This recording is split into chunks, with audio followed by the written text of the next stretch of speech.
Shalom Bapak Ibu Saudara yang dikasihi oleh Tuhan Yesus Kristus. Pada saat ini kita akan merenungkan kebenaran firman Tuhan. Namun sebelumnya mari kita tunduk kepala, kita berdoa kepada Tuhan. Bapa di surga, pada saat ini kami mengucap syukur untuk kasih dan kemurahan Tuhan sampai pada saat ini memelihara kami. Terima kasih untuk napas kehidupan, kesehatan daripada Tuhan. Pada saat ini kami akan merenungkan kebenaran firman Tuhan. Kiranya Engkau Allah memberkati dengan kebenaran firman Tuhan. Demi Yesus Kristus kami sudah berdoa. Amin. Bapak Ibu Saudara yang dikasihi Tuhan, kita akan merenungkan kebenaran firman Tuhan terdapat dalam Bilangan pasal 12 ayat yang ke-8.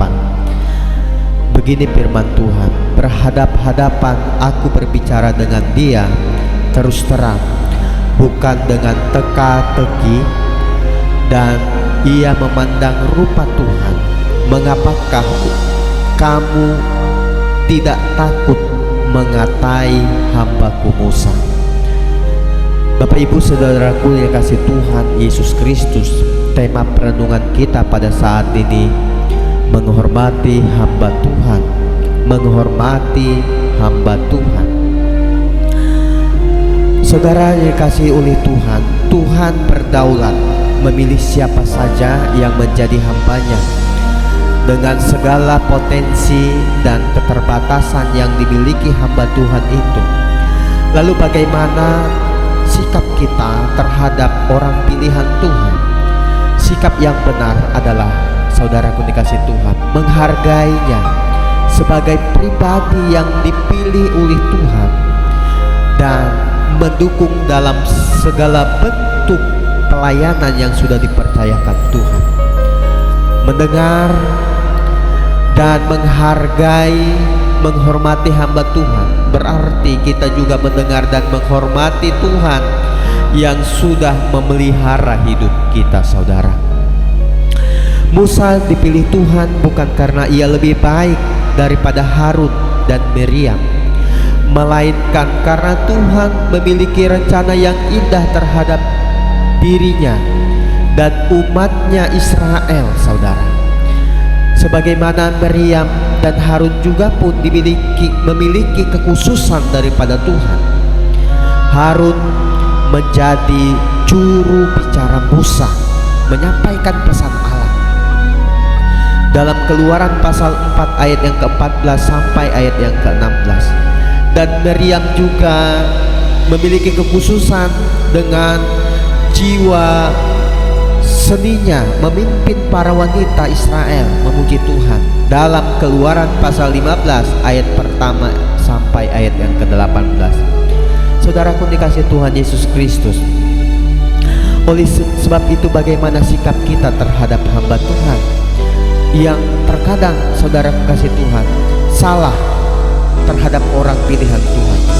Saudaraku dikasih Tuhan, sikap yang salah terhadap hamba Tuhan adalah dalam teks ini Miriam dan Harun mengata-ngatai Musa, menghasut, mengucilkan, merendahkan Musa di depan bangsa Israel. Miriam menjadi pencetus pemberontakan ini, mengata-ngatai Musa di depan bangsa Israel, saudara kasih Tuhan.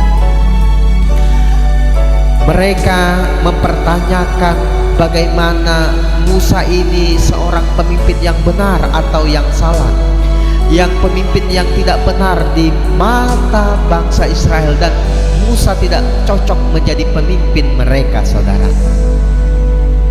Saudara kekasih Tuhan Yesus Kristus, namun Musa tidak membalas mereka dengan kata-kata yang jahat, tetapi Musa dengan hati yang lembut. Musa menyerahkan segala kata-katanya kepada Tuhan, supaya Tuhan memampukan Musa dalam memimpin bangsa itu. Saudara kasih Tuhan, itu yang pertama. Dan yang kedua, saudara kasih Tuhan, sikap yang salah terhadap hamba Tuhan dalam teks ini, saudaraku kasih Tuhan, tidak sabar terhadap ketidaktaatan dalam pemimpinan Musa kepada bangsa Israel. Mereka tidak taat kepada Musa. Mereka tidak mendengarkan Musa yang diurapi Tuhan untuk memimpin mereka. Maryam dan Harun memberontak, dan mereka juga mengalami penghukuman daripada Tuhan, di mana Tuhan mengizinkan Maryam pada saat itu mengalami sakit kusta dan tidak berujung-ujung sembuh, saudara dikasih Tuhan, karena Tuhan mengizinkan malapetaka itu terjadi kepada Maryam yang tidak menghormati Musa sebagai pemimpin yang diutus oleh Tuhan. Saudara dikasih Tuhan, dan yang selanjutnya yang ketiga, sikap yang salah terhadap hamba Tuhan. 2 kali Musa mengulangi permohonannya, saudara, karena perbuatan yang dilakukan Harun dan Maryam yang jahat kepada Musa. Tetapi Musa tetap rendah hati. Dia melakukan doa permohonan kepada Allah supaya bangsa Israel bisa dilembutkan hati mereka, dan Maryam dan Harun boleh ditolong oleh Tuhan, secara khusus untuk Maryam yang mengalami sakit kusta supaya disembuhkan oleh Tuhan. Saudara dikasih Tuhan Yesus Kristus, namun Tuhan di ayat yang ke-11 sampai ayat ke-13, ayat yang ke-14 ke-15, Maryam dihukum Tuhan selama 7 hari, tidak mengalami pemulihan kesembuhan, dan akhirnya Musa lah yang menjadi hamba Tuhan yang mendoakan mereka supaya disembuhkan oleh Tuhan. Saudara dikasih Tuhan Yesus Kristus, sikap kita yang benar terhadap Tuhan dan terhadap hamba Tuhan yang harus kita miliki sebagai orang-orang yang percaya. Saudara dikasih Tuhan, apakah kita telah bersikap benar terhadap hamba-hamba Tuhan yang ada di sekitar kita, terhadap orang-orang yang sudah dipakai Tuhan untuk memberitakan Injil kepada kita? Itu yang menjadi perenungan kita yang pertama, saudara.